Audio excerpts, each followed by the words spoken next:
One bright morning, a wealthy businessman was vacationing in a small coastal village. As he strolled along the shore, he noticed a fisherman sitting by his boat, peacefully enjoying the sea breeze. The fisherman had just returned with a few fresh fish. Curious, the businessman asked, "How long did it take you to catch these fish?" "Not long," the fisherman replied with a smile. The businessman was puzzled. "Why don't you stay out longer and catch more fish?" The fisherman shrugged. "I catch enough to feed my family and sell a little extra. That's all I need." The businessman shook his head. "But if you caught more fish, you could sell them, make more money, buy a bigger boat, and hire more fishermen. Soon you could own a fleet, expand to big cities, and become rich."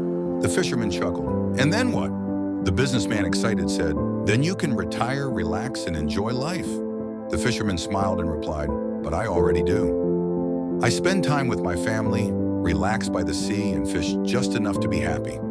Why wait years for something I already have?" The businessman was speechless. He had spent his whole life chasing success, but had he ever truly lived? Moral of the story: success is not just about money. True wealth is happiness, contentment, and enjoying the present moment.